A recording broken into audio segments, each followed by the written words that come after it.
Now to a disturbing crime that's gone unsolved for more than a year. A young man known for his sense of humor and his kindness was found brutally attacked in southeast Portland. Weeks later, 25-year-old Cody Denny died from that attack. In tonight's KOIN 6 Unsolved, our Amy Frazier shares his family's search for justice.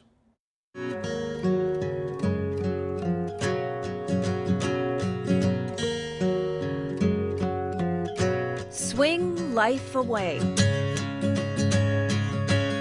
It's the name of a song Cody Denny's family played at his funeral last year. It was kind of fitting for Cody and his friends because we happen to have a swing on our front porch, a little chair swing, so they would sit out there and just kind of watch life and swing life away. We live on front porches and swing life away.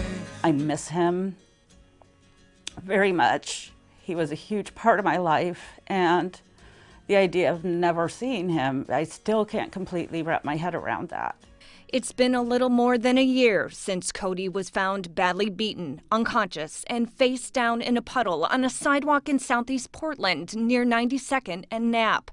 Cody, who grew up playing baseball and loved snowboarding, would not live to see his 26th birthday. Sometimes I go to his room downstairs and I just kind of sit there and think about him.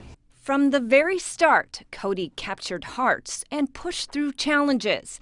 He was born with a rare genetic disorder that impacts the skull. So he had to have multiple surgeries, and they were like 8-hour surgeries on his head. And he never looked different to me, but I think he looked different to others. So he was teased and bullied a lot as a child. It's why his family believes Cody went out of his way to show compassion and kindness to others. Cody literally took his shirt off his back for people, not figuratively. I know it's a figure of speech, but he did it. Gave him his coat, gave him a place to stay, food, water, whatever he could do, he did. They wonder if someone took advantage of that kindness the night he was attacked. Just one of so many unanswered questions.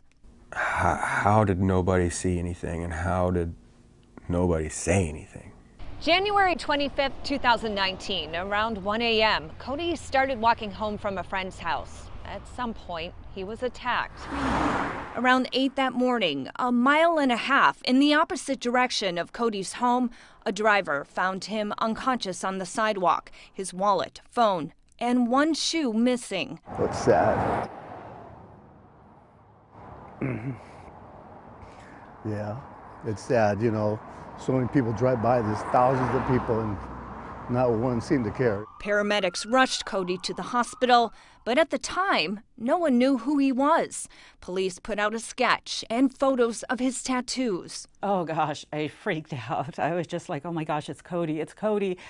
And I called the number for the police. Cody spent 6 weeks in the hospital. The entire center of his brain, because he lost so much oxygen, was gone. And throughout the weeks, instead of it getting better, it just spread. In March, Cody died in hospice. We just sat there with him until he took his last breath. And once that happened and I could see the change in his face, knowing his soul has left, I ran out. I couldn't see him like that.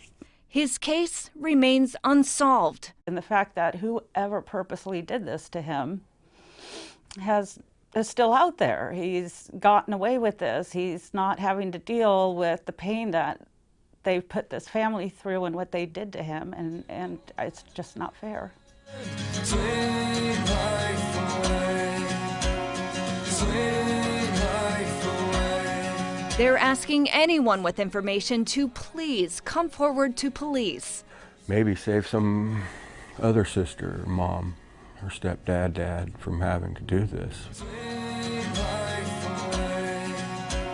Swing life away. He was a great kid. You would have loved him. Everybody did.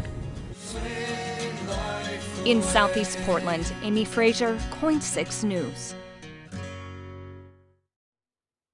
And we've posted photos and information about the case at KOIN.com. If you have any information that could help investigators, you're asked to contact Portland Police.